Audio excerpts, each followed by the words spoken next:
Hey, hello there. Welcome back to Talking with Tony. We are proud to have Danny Arp, who's not only our lead football analyst, lead contributor, but he's also our chief correspondent when it comes to golf. And before we get into the U.S. Open and talking about what may happen at Oakmont, we need to get a life update, not only on you, but also your oldest daughter, Blakely, is now married, off the market, so to speak. And all of this kind of came about in a hurry, but we're extremely happy for her. And Allie has joined her in Hawaii. So both of your daughters are living their best lives in Hawaii. Yeah, they're both down there. Blakely, has been almost 2.5 years down there. I mean, without that little stint for recovery back at home from the crash, but she did get married on May the 3rd. They couldn't do anything normal. She never has done anything normal. She could turn a par three into an eight in a heartbeat, but she also, with her, since we're talking golf, but she just couldn't get married like anybody else. She had to fly to New Zealand, get on a helicopter, fly to the top of the tallest mountain over there, which I didn't know there were mountains like that in New Zealand. I should have that picture as my background, and got married up on top of that thing. And she was like, "Yeah, you could have come." I'm like, "Oh, yeah, I don't think so." But yeah, this is crazy. It's like 24 hours from my house. So we'll see on one of these days this summer when we get over there. But yeah, good for her. And then Allie's over there, man. You want to talk about an adventure? Those folks in Hawaii are crazy. They're the land and real estate is so scarce, and everybody turns over. You've heard it, a million times. People go, "I'm moving to Hawaii." They make it 2 months, they're back. So we thought we'd get Allie to figure 2, 3 months, in their little house. But the landlord is crazy, man. I mean, they're just like, "Oh, you didn't tell me somebody else was here." So they're all freaking out. Not They to went. mention animals as well. Oh yeah, animals everywhere. So they wound up moving to another one. Anyway, Allie wound up having to get out, try to find a place to live. And I don't think I've talked to you. She wound up getting a job, which again, I still say is heaven sent because she had to have a place to live, right? So there's divine intervention, no doubt. Because the Friday or Thursday before they got back from the honeymoon, the Blakely and John, then Allie gets this ad that says, work live situation. She signs up for this place. It's a car rental place. So it's not like budget rate. It's just called Island Cars, which is ragged cars. And they gave her a car if she worked 14 hours during the week. And then they gave her a place, she had a place to live. It was sort of like off to the back of this place. So she's basically living in a car lot, driving a terrible used rental car around, just having a fit. She's always obviously had nicer cars. So anyway, she made that about 2 weeks, but she went and bought herself a car. So now I can get rid of her car over here. And then so I'm proud of her for that. And then she found another place to live. She moved in this past Sunday. So she's got it going now. She's kicking it, working at UPS, doing a great job, man. But You know, there's an old saying about certain people live under a star. I think Allie is more of a the word is circumstellar is more that when you live not just under the star, but all around the stars too. I mean, yeah, things just fall in her lap. They work out well for her. She was doing well in Athens. She was doing well professionally in Athens. She's a beautiful girl. She won't long for, she will not be by herself too long. There'll be plenty of guys after her.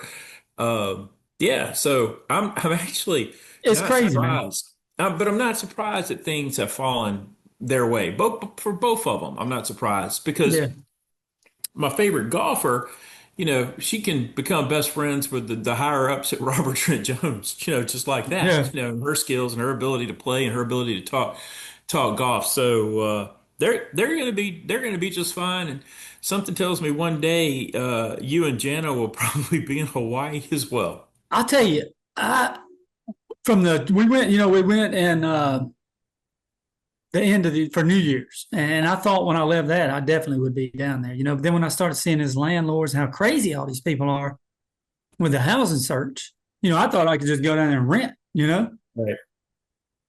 But I just don't know. And then if you want to buy, it's just outrageous. So I don't know, man. I may be more destined for a golf location here on the mainland and just visit Hawaii, for 2, 3 weeks at a time once I retire. But I mean, would like the Hilton Head area be an option with some of the great golf courses Dude, down there? anywhere up that Atlantic is for me, man. North Myrtle, Ocean Isle, Long's up there. That's not really on the beach. Hilton Head. I don't know about Hilton Head. It's okay, but it's a little further south than I want to be. So I may even look at that North Myrtle Beach area and try my hand at all those golf courses up there. Speaking of return, because we've mentioned her on a couple of episodes before, I want to acknowledge the fact that Ginger Woodruff has hit the pivotal time, and real happy for her that she's Yep. retired. I don't think she's read 6 weeks this summer or Fall and Recover. It's just, bleeds right out of my heart. And And has a she's an son that English plays, teacher. he has a son, and has a son that plays baseball. I mean, those should be on his nightstand, by his bed. She should have multiple copies. Maybe if that were the case, LaGrange High would have won the state championship like the Troop Tires did, and Yes, like sir. Noonan, who several of the Noonan players have, which made me feel really good, and they should because the main character played baseball at Yeah. Noonan. So that's but in a serious thing, I mean, I still feel like even though we're old. I still feel like we're young and too young to be at that retirement age. So the fact that she's gotten there and all, it's something that I'm extremely pleased for her. Yeah, that's exciting. It was her last day. They graduated what last Friday or yeah, Friday, I think. And then she walked down there. That was it. Another notable retiree is Tina Anderson. Gave it up. Yeah. You know that she gave up teaching, so she's retired. I guess she's going to be run downtown specialist working down there in the shoe store. And then Jana, is going to go as soon as I do. I mean, one reason I'm working is just keep her working. It's like she's giving up as soon as I do. And but good for her too. She's done a great job teaching, and it is weird to be at this age. I got like I said, told you, I'm 2 months away from my 55th, which is a retiree year for Mhm. where I work, and I don't know. I'm gonna start some kind of second career. It's like you said, I feel pretty good, man. I'm young. I'm you I know don't have I don't have any desire to have a real job, for a second career. I don't blame you. I may continue to write some, but get when I get through this 4-part series, I'm almost done with the third book. You're doing great with that. Yeah, it's just tremendous. The series has been an absolute blessing. I mean, Christians have responded, across the country, and baseball teams, high school baseball teams, buy them, and college baseball players too. And it's just the people that when I was writing 6 weeks this summer, I didn't visualize certain people reading it and enjoying it. But like, just for example, I went to game 3 of the 1996 World Series between the Yankees and the Braves. Both starting pitchers I've heard from, David Cone and Tom Glavine, have read 6 weeks this summer. And Wow. that's, that kind of stuff is weird.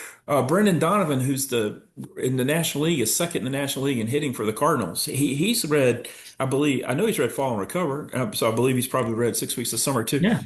Last weekend there was a Major League Baseball game where the Orioles were playing, and the home plate umpire and the first base umpire have both read 6 weeks this summer. It's just amazing who, just by word of mouth usually, although the publisher did a great job of targeting Kindle readers and people who digital download books. But word of mouth gets around too. And but I have been blessed and almost done with the third one. There'll be four.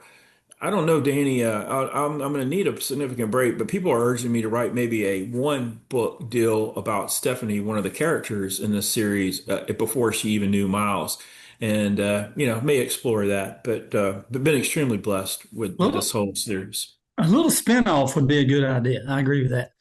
But what I'll say is, and to your point, the surprise of people reading it, it is such a good, it's got such good action, and sports and baseball and history and stats so well.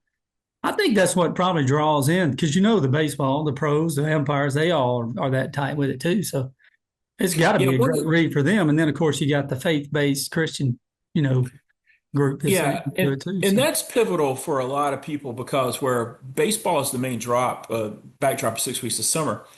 Fall and Recover takes place but the night before the Trump-Harris election and goes to the end of March, where there's really very little baseball going on. There is some baseball in the third installment, but as we go forward in the series, the final book, he'll be retired from baseball, and we'll see what he's doing with the remainder of his life. But you know, you second are career.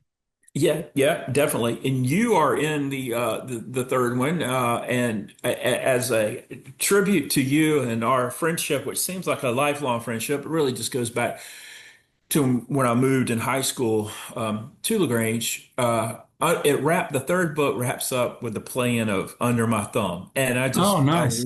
I love that part of it. You know, you being a Stones fan, and you know the crazy thing is, Danny, and you know a lot more about the Stones than me, and your opinion carries a lot more weight than mine. But that song holds up until to this day, even though it's from the 60s, that song holds up to anything today. Yeah, no doubt. I mean, think about this. I got, Jana, of course, she likes the Stones. And, she's been to two concerts with me. But, it's not like this is her everyday listen. She's a big yacht rock. So they just started that up on Sirius Yacht Rock. And you don't really ever hear any Stones on there. But the other day, they played Under My Thumb.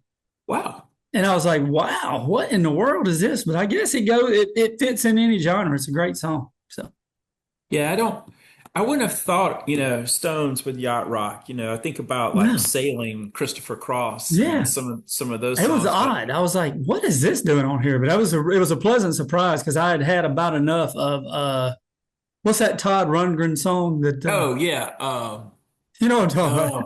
oh They play it about yeah, every hour on the hour. You get no. and they play that one a lot too, with the where Alabama people say Crimson Tide and something about dying behind the Oh wheel and yeah, yeah. all. It's the Crimson Tide. Yep. Deacon Uh, Blue by yo, yeah, Steely Dan. that's the Crimson Tide Yeah, song. yeah. Uh, I but can't think Todd, of that Todd Rundgren one, but it's is it? No, it's not. It's not Bang the Drum All Day. That no, is a no. Todd Rundgren, but that's not the one that Yacht Rock likes. But Yacht Rock, excuse me, you're going to hear about the same 25 songs every couple of hours, though. Yeah. Uh, It's like watching MTV back in the 80s. You're going to catch that aha video, Madonna's coming on. I was Googling here. I was cheating a little bit. Love is the Answer. Is that the Todd Love is the Rundgren? answer, maybe one. What was the And name of I that? Saw the Light is another one. There's his songs. Yeah, not biggest No, Todd I'm not Rundgren either. fan. I tell you another good song that I'm incorporating into this third book that I just had the idea of it yesterday, actually. That is a yacht rock song, and I didn't think about it being a yacht rock song until yesterday. Is the George Benson song "Give Me the Night"? Oh, yeah. Give me that name. Yeah, Uh-huh. you. 1980. Yeah. Beautiful song by him. And I just thought Miles is going to be invited in this third book to a dance club in Atlanta, and they usually play, the more current things, the real dance music and all. But there is like this song, and he knows it, and he's not afraid to dance. But he's kind of like Aaron Judge. Aaron Judge doesn't go out in public when he's on the road because everybody recognizes him because of the height. Aaron Judge is 6'8", and Miles is about 6'5", 6'6". It's the Yeah. height that gives him away. He would fit in with other people if he wasn't so tall, but he does take a chance on this particular night in Atlanta.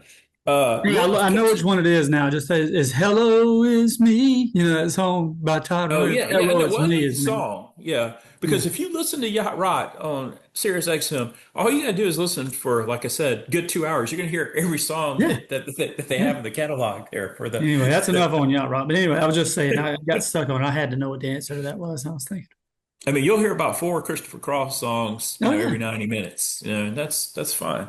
We can certainly talk life, but I also want to talk golf in the U.S. Open. Before I get there, Danny, is there any hope for anything coming with this Live and PGA getting back together? There was some momentum. That seems like it's gone now. They were trying to get Trump involved more so than I think he wanted to be involved. But how do you see this playing out? I don't know. I mean, to be honest with you, you got, Rory is not out there anymore. He sort of felt like he got burned by the PGA, so he's not putting his neck out there, for the consolidation anymore. Um, and then on the other side, anything posted by the PGA, I don't know if you're on X or whatever you call it, old Twitter. Um, Phil Mickelson's just as negative as can be about it. He's totally against it. So I think as much power as he yields on that side, it's going to be a tough. It's going to be a tough. I guess a tough deal to get everybody together and come to some kind of agreement on it. And but you really, if you look at it, when you get the mesh between them, like we're about to see it this weekend, when you get the mesh in the majors, and you get those names at the leaderboard, it's just exciting, and it's tough to miss those live golfers that went over there. And yeah, I get it. It's a lot of money. Anybody could sit here and say, you would turn that money down. I doubt it that they would. And I get that the thought behind it and where the money supposedly comes from and all that, but I don't know, Anthony. I hope they do, because it really is much more exciting. And I'm not knocking the pros; they're great golfers, that you watch week in, week out. The Russell Henleys, the Straka, Morikawa, all those guys are great golfers. Roy's still around. But man, you sure do miss the likes of some of those eccentric great players over there on the Live Tour. I And mean, I'm one Ramon's of the fun few. to watch. DeChambeau is amazing. Well, I'm one of the few guys who watches the Live Tour each week they play, and I will. I enjoy the team part of it. I didn't think I would, Yeah, but it is so fluid with the scoring, especially now that all the scores count. They used to could drop the lowest yeah, score. So I love that aspect. To me, it's a lot better than this deal the PGA Tour tried to incorporate earlier this year with sort of like the fantasy deal that they were having and showing. yeah. I do miss. My preference would be still just have the the PGA Tour. But if I like to watch DeChambeau. I like to watch Patrick Reed. I'm a big Brooks Koepka's my favorite out of all of them. He's not playing great right now, and there's all kind of rumors circling around him that he's coming. He wants back on the PGA Right. Tour. Now I don't know what penalty he's going to have to pay to get back on that when that comes. But his game is not good right now, and I think a lot of that has to do. And I don't believe he really wanted to go to the Live Tour. I think he made the move because he had those injuries, and he didn't think he would be the golfer that he was capable of beating Yeah. to contend on the PGA Tour. And there's a guy right now on that PGA Tour, and I'd like to specifically have DeChambeau, Koepka, and Rahm back, but who wouldn't Right. to the PGA Tour? But there's a guy right now out there on that PGA Tour, and I'm not trying to diminish anything Tiger Woods ever done, but Scotty Scheffler right now is just phenomenal. No, he's unbelievable. And again, to go back to your favorite golfer, Brooks Koepka. I mean, you saw that same little run from him. I mean, the guy is in the top elite with the majors that he's won. He's got what, 5 majors under his belt already. Yeah, he's had some injury problems. It looks like he works out a lot. He's muscle head, looks like. But I think he did go probably because he didn't think you'd hear him say, I don't care about the other tournaments. I just care about the majors. And he showed that for a while, but then he sort of fell off the map. Scotty is just day in, day out, just consistent, accurate, long putts like a champ. When he's putting, you can't beat, and just you saw that in the PGA. I mean, it was just amazing to watch him run away with it. Now, again, you know how I am. You got to go a long way before I start mentioning somebody with Tiger Woods. I mean, I really loved Tiger when he was out. And again, that 99, 2000, 2001, I don't think you'll ever see anything like that again. But you may, because Scotty's doing pretty good right now with that. So, There were a couple of European youngsters, and they've done exceptionally well, but they just haven't been as good as I thought they were going to be. And that is Victor Hovland, and yeah, I always struggle with the Swede's name, but that Ludwig Alvar. Aber. Yeah, Alvar. Yeah. Look, they've done wonderful. They put up great results, but I thought they were even going to be better than they've been. Is that unfair of me? No, I don't think it's unfair of you. I mean, I think that the what I said about Scotty, right, and about anybody that really dominates each other is the consistency. Same thing with Brooks Koepka when he was on his run. You saw him a day. He never had any real wild, crazy scores. And Hovland just such a great game, and he comes through a lot of times, but he just can't pull it off in the majors like you would think he could.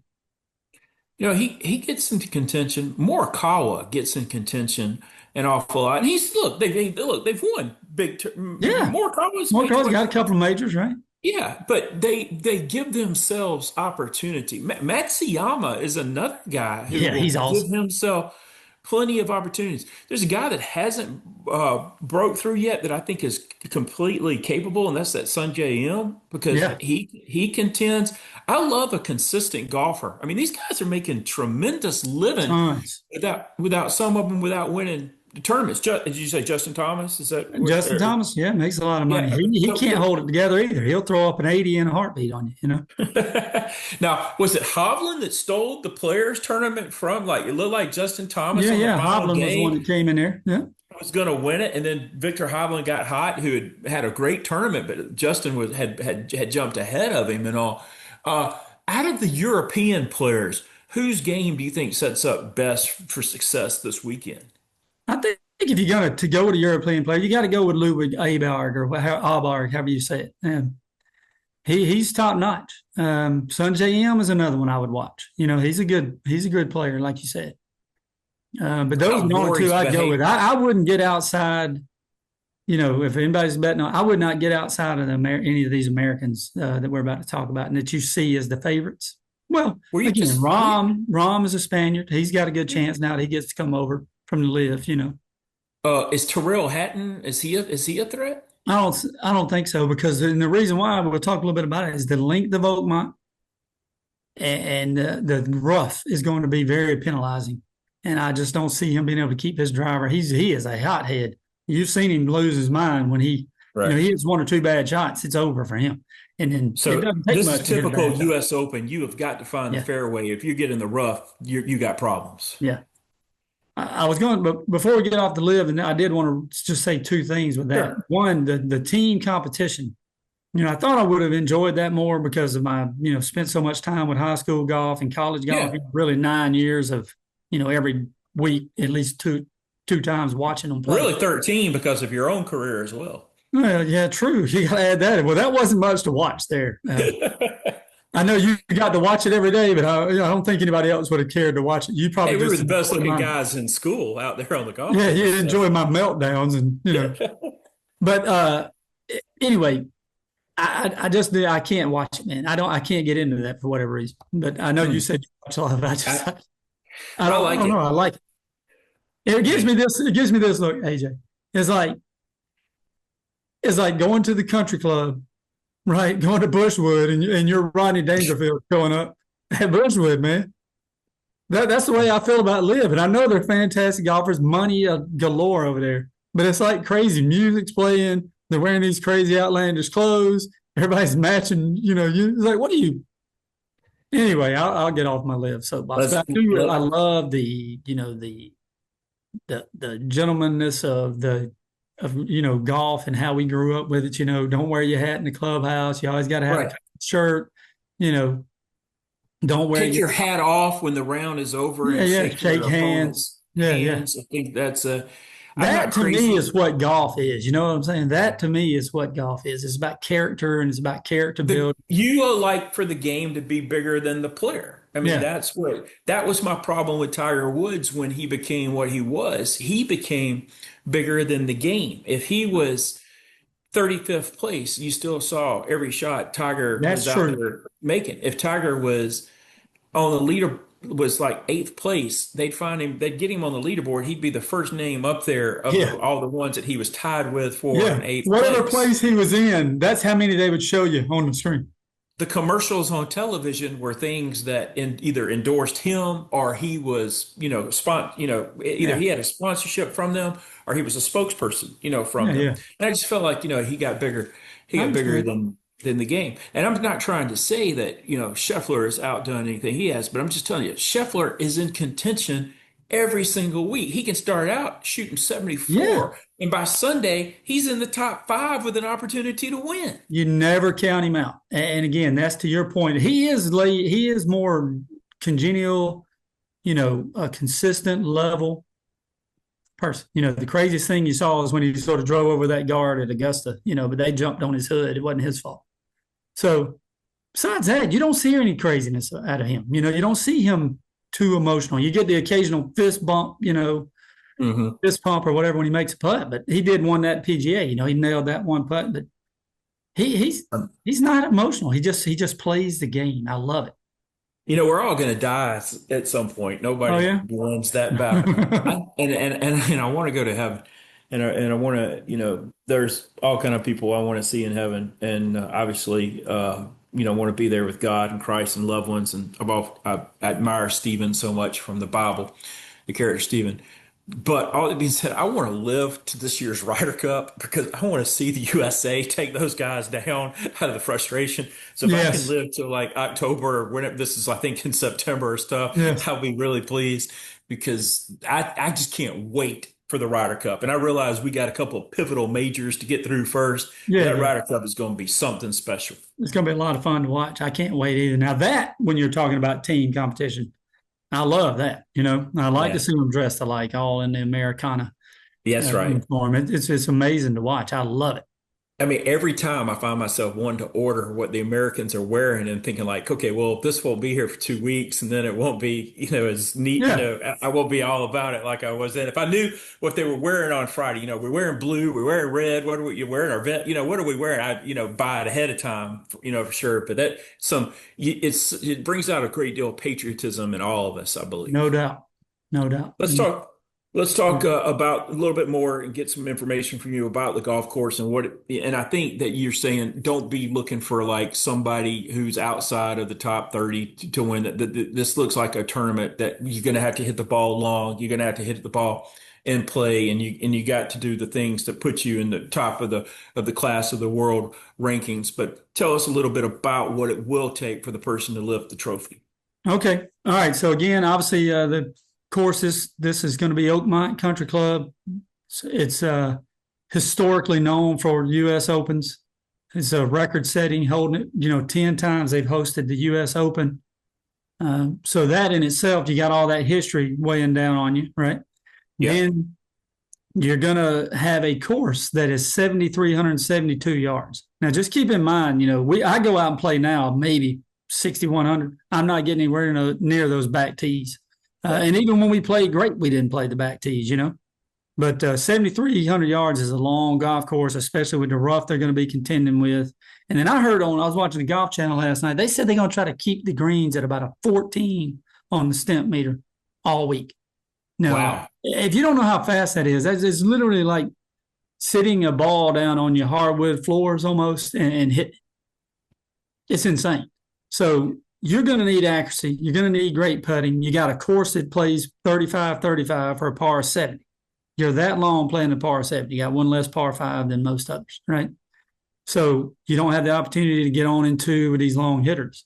So if you don't hit it a long way and you're not accurate, you're going to be struggling all week. And then throw in the fact that very possible some rain on the weekend. I mean, that's a long-term forecast right now, but you get a little rain on that thing too, man, it's going to play. I bet you the winning score is going to be like plus, I don't know. I'm going to give it -1, -2 tops. I think for somebody like DeChambeau, this is really bad news because if you remember at Augusta, he wasn't driving the ball, Mm-hmm. where he needed to drive the ball. He was scoring well and he was making nice par putts, Yeah. but he was in trouble too much off the tee box. Koepka is too erratic. I'm just thinking about some of the guys that can put the ball out there, but they're not consistent enough at finding the fairway. Yeah. If Uh, you get into a course like this, that's too much. You can't do that. the greens in regulation is going to be gold this week. Yeah. I'll tell you, you think back some of the great golfers that played crazy, Seve Ballesteros, he was all over the place, but when he got around the green, it was magic. Phil Yeah. Mickelson, he played crazy off the tee. I mean, Phil was nuts off the tee, but could do magic. Go Google, YouTube, Phil Mickelson greatest short game or flop shots. I mean, the guy was magic with a wedge in his hand. And he was at Oakmont that he basically lost the U.S. Open with the decision off the tee With his box. tee box, that's right. I'd have to go back and look it up, but he wound up on that. He hit a driver, should have kept it in play, Sure. but he's going for it. And I think DeChambeau cannot get out of his own way. He wants to hit the big, long smash and drive, and it's crazy. I got a little student that I've been coaching, plays at Troop sophomore, looking for big things out of him. But he, he's the same way. Couldn't get the driver. Oh, my driver's bad. I'd ask him, how'd your practice session go? Driver. I said, look, don't even just hit a 4 iron. I mean, you're playing out the field's 342, 360-yard par fours. Just hit a 4 iron hybrid. Get it in the fairway and get on the green in three, make it bogey at worst. But he'll go, oh, it took, you cannot lose strokes. If you figure in a average round of golf, they're going to hit it if you shoot par, you're hitting it 280 times. And the winner is going to be separated. And, Scotty won the PGA by 5 strokes. If he wins this by 5 strokes, it's going to be insane. I mean, he's going to literally run away with the thing because Par strokes are going to 70s be, are usually tight though because yeah, of those who do take advantage of the par fives. They've got two less par fives to play each round. that's right. That's right. And that's what I'm saying. This is not going to be your typical, it's going to be great to be a long driver to ball. Scotty hits it a long way, but you got to be accurate with it. And that's where he comes into play. His accuracy is going to really keep him at the top. Look, I can't have you here without having you pick a winner. First, give us that long shot, though, even though I just said this is probably not the tournament that somebody outside the top 30 goes. But what about a name or two that can contend and be in position to win that's not one of the prominent golfers that we've mentioned and is, lower in the rankings? If I went with any oddball long shot, I would do the one I always do, and that's Justin Thomas. I mean, I think if anybody could do it, he's got the game for it. Yeah. Can he get out of his head? So if I was going to do that, I think he went out at like plus 2,000 or something. I would go with Justin Thomas. Okay. And do you have a solid pick, or you feel more comfortable just giving us a couple of picks here today to win? I mean, I'm saying for sure it's Scotty is the favorite to win. I mean, I don't know any other way. I I mean, don't you know how you can't could get go better any than other way. 3-1 odds on him. Yeah, I don't know how you could go any. Much. I don't know how you could go with anybody else. I mean, DeChambeau is obviously there. He's high up in the odds. Rory's up there. I don't see either one of those. I'm glad Rory got his Masters. I'm glad he got his, got it in. That was amazing. But I think that's it. You haven't heard much of him since then. You haven't heard anything of him since April. Was it maybe I don't know if Kepka was going for a three-peat one year, the U.S. Open or the PGA, Three-peat. which It was made, a three-peat. He'd won but two. I don't know if it's that year or the following year where he's chasing Gary Woodland the whole time, but he never tracked him down. And Right. Gary Woodland held on. It's going to be hard for I'm not picking on Gary Woodland. I'm talking like a player like a Gary Woodland. That's hard for them to win. I think this is a hard tournament for Shane Lowry to win. Shane Lowry is one of Yeah. these names that gets a lot of momentum on the tour right now. He's put up some nice numbers, but I think this is a hard tournament for him to win too. Yeah, I think this is sort of where the cream rises to the top. Lowry's always at the top of the leaderboard. Got him in British Open, but I don't see that happening either. I think he's going to be around. You're going to see him, but you're not going to, he's not going to win. And again, I think if you just sit back and watch it Thursday through Sunday, I feel great about Scotty and the lesson he's about to put on. Got a little less than 2 minutes. I do prefer when the U.S. Open and the PGA is out west playing in California because then you get to see some primetime golf at night that's Yeah, live. that's right. But I also understand that these tournaments need to move around. And that's what makes them special. What makes Augusta National special is at the same place every single year with only the top-notch golfers. But there's something incredibly special about this U.S. Open, and it generally falls the last day on Father's Day. That's right. And just like sometimes the Masters does with Easter. So it's sentimental, and a lot of times we've watched with our families over the years. I think you're probably right, with Scheffler, and I won't be surprised.